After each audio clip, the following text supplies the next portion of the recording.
fantasy football fans, it's me, the Fantasy Football Girl, coming at you with an all-new edition of Vlog Times.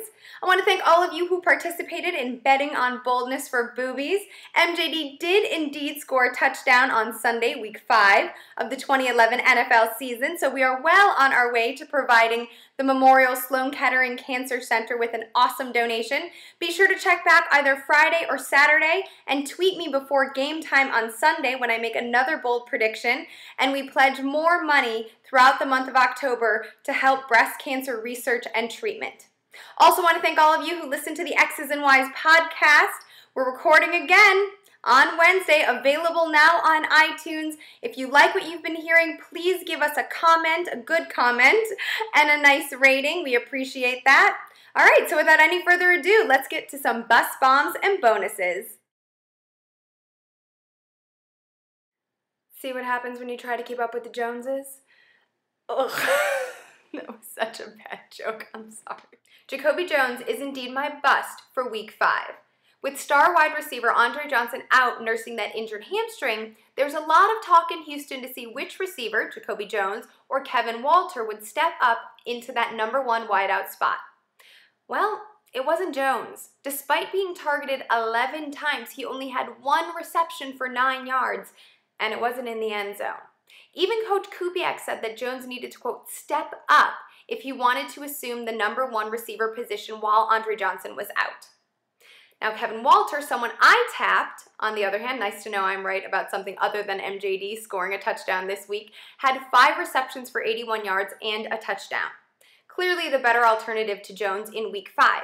However, I don't think either of these are a good option moving forward. Next, they see the Baltimore Ravens, who obviously have a staunch D and are just coming off of a bye, so they've had time to tweak anything that needed tweaking and rest up. Not very consistent. If you're desperate, I'd pick Walter. Jones is pretty droppable for me at this point.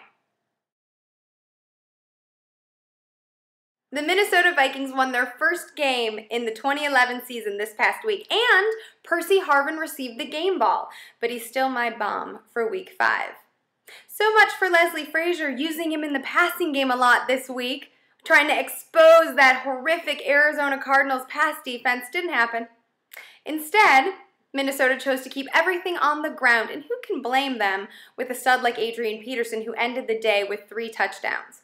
Harvin, on the other hand, 1 reception for 11 yards, and he carried the ball once for 12 yards. Otherwise, nothing else. He spent most of the day blocking for Adrian Peterson. That's why he got the game ball.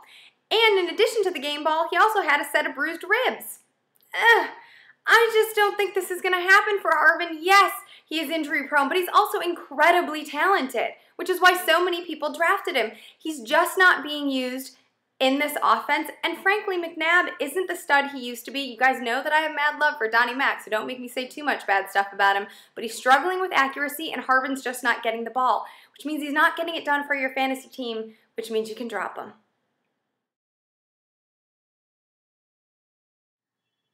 This past Saturday evening, I was lucky enough to be a guest on the Fantasy Taz Twitter Roundtable discussion on Blog Talk Radio. Big thanks again to Jim Day for having me on. And as we were all chatting, I asked the question, does Jackie Battle deserve to be part of this conversation? Could he be relevant? Well, I think in week 5, he proved that he absolutely deserves to be part of the discussion, and he could very well be relevant. Now, I know he was running against the Indianapolis Colts run defense, who aren't exactly staunch. Yeah. However, he still did carry the ball 19 times for 119 yards, which was a career high for him, by the way, and he caught the ball twice for 21 yards.